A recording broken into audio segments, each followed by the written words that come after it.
Now, police in Tenerife fear that missing teen Jay Slater may never be found as emergency services focus their search on a remote part of the island. Meanwhile, the mother of the British teenager says some of the money raised by a crowdfunding appeal will be withdrawn to help with the search. Well, so far, that's raised almost £40,000. Joining us now from Tenerife is travel writer and owner of myguidetenerife.com, Joe Cawley. Joe, thank you very much for joining us this morning. Joe, can you just bring us up to date on the latest developments in this? Yeah, I think the biggest news really is the fact that some of this money is now being used to, I think, increase the search. It's become apparent that they need more people on the ground. There's a lot of gorse cover where the drones, the helicopters are just not going to see. So I think this is the idea behind withdrawing some of the money, just for some of Jay's friends to come over and help in the search. Has there been any developments in these apparent sightings after his last phone call? Well, I know the police are actually talking to people in Santiago del Teide.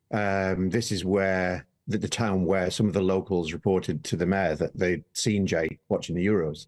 There's been no other word about that so far, but it is being investigated.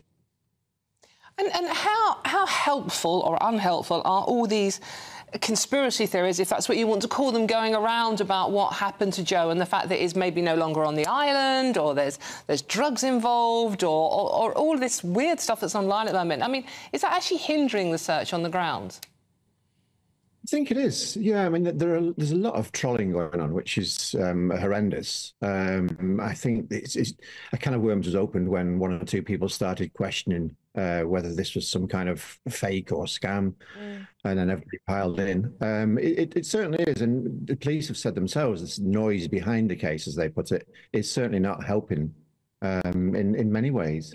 What about these comments now that perhaps, it's feared that he may never be found? Because, I mean, whatever the outcome of this, that's the worst possible scenario, isn't it? Because the family needs some answers. Yeah, for sure. I mean, it's day 12 now. It is dangerous terrain. It's very difficult for people to survive in those conditions. Very extreme temperatures, hot in the day, very cold at night. It has to be said, it's looking bleak. The family is still holding out as much hope as they can, and they will, naturally. But it is looking bleak. I think one thing that is surprising over here is I've been talking to some young Spanish, and it's a lack of awareness of this case actually on the island amongst the young Spanish population. People are still saying Jay who, if you talk about the story. They have no idea. So I think maybe more efforts could be made in making the local Spanish population more aware. Yeah, well, it's definitely something to look into, isn't it? Joe, for now, thanks very much indeed. Thank you.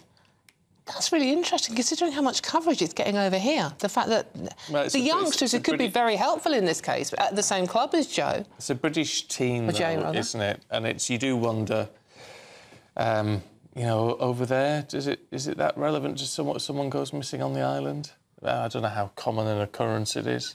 Well, no, but obviously we have an interest. Perhaps over there it just isn't that big a story. Yeah, but these were kids that were maybe out clubbing with him, that are in the same circle. Oh, God, who knows? It's horrible. In any case, I mean, thoughts with his family that they do get some kind of answer. Yeah, well, you hope so, don't you? Yeah.